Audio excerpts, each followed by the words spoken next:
Hi everyone, let's see one of the question on functional dependency.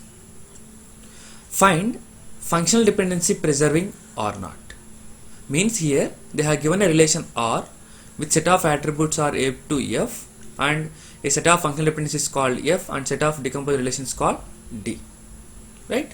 So if I am saying that functional dependency preserving or not, you have to find out set of functional dependencies for the relation R1, I can call it as F1, set of functional dependencies for R2, I can call it as F2, and set of functional dependencies for R3 or Rm, I can call it as Fm.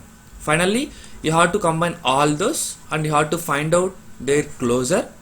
If these are equivalent to the actual relation Fds with F closure, I can call it as functional dependency preserving.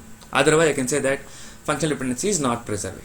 Okay, so for this, how can we do it, right? So basically, you can take the first relation A, F, C and try to do, right? So if you would like to find out the set of FDs possible for the relation A, F, C, you have to first take out the single level attributes, then 2 level, then 3 level, right? So first I will try to take out the single level attribute A. So to find out its FDs, I will find out A closure. A closure for this one is from A I can get A, from A I can get C and F, C and F, from C I can get D. Any other things are possible? No, right? So finally I can write it as A determines CF. Why? A determines A is a trivial one, A determines D is an which is not in this relation, guys. So to get more clarity, go with the previous videos first. Okay, so that's the reason I have taken A determines CF, right? Next, find out F closure, which you are going to get F only, trivial. Next, try to find out the C closure, which you are going to get as C, D, and anything are possible? No, right? This is also not going to consider because C determines C is a trivial one, C determines D is not in the relation. Next, try to take out the 2 level attributes A, F closure, right? So as A is determining ACFD, AF closure is going to determine definitely, right? So AF is AF, from A I can get CF, F is there, from C I can get D. Any other things? No. So I can say that AF determines C is possible. Similarly, AC closure. AC closure, you are going to get A, C, from C I can get D, from A I can get CF, C is there already, F I can write, right? So this simply defines as AC determines F. Is one more functional dependency possible over the relation AFC. Now try to find out FC. FC closure, you are going to get FC, from C I can get D. Any things are possible? No. But if you take FC is a trivial one, so I won't consider. D is an not in the relation, so I can skip this one, right? So with the help of FC, there is no functional dependencies are possible. Similarly, so next go with 3 level, right? If you are going to go with the 3 level AFC closure, you are going to get definitely AFC, which is the maximum relation size, right? If you are going to get any other things, they are going to be out of relation, right? So I can able to skip that, and this is a trivial one, so there is no kind of FDs possible with respect to AFC. So finally, the set of FDs which are possible on the relation AFC are A determines CF, AF determines C, AC determines F. Okay, fine. Similarly, you have to calculate it for all other kind of relations. Like let us take the second relation as CD.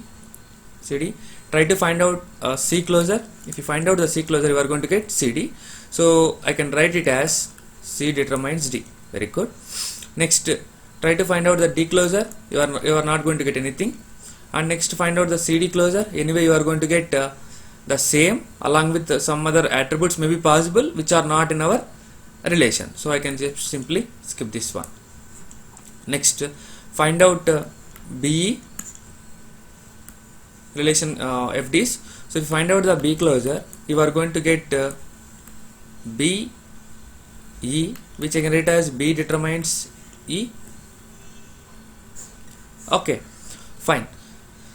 So this will be the one thing possible, and if you find out the E closure, you are going to get E only, so it is not possible to generate any kind of FDs with respect to E. And if you are going to find out the two level attributes, definitely it will be a trivial, and also the attributes may be possible in outside relation, not in the inside relation, right? Next, try to take out one more relation, that is AB relation. So what is A closure? A closure is you are going to get A, B, sorry. So from A you will get C, F, from C you will get D, right? These are all the three are out of relation, and this is a trivial, so nothing is possible with respect to A. And try to find out B closure. B closure is you are going to get only B, so nothing is possible with respect to this one. Okay, fine. Now take out two level FDs, right? AB closure is anyway you are going to get trivial and some other attributes which are not possible in the relation. That's it, right? So these are the FDs which are possible for us. So finally you have to take one by one FD. So is A determined CF is possible? Yes, A determined CF is possible. Next, C determines D is possible? Yes, C determines D is possible. Is B determines D is possible? Yes, B determines D is done, right? As all are covered in the additional sub relations, I can say that FD preserved, right? So this is the way you can able to check whether functional dependency preserving or not. I hope understood clearly. Thank you.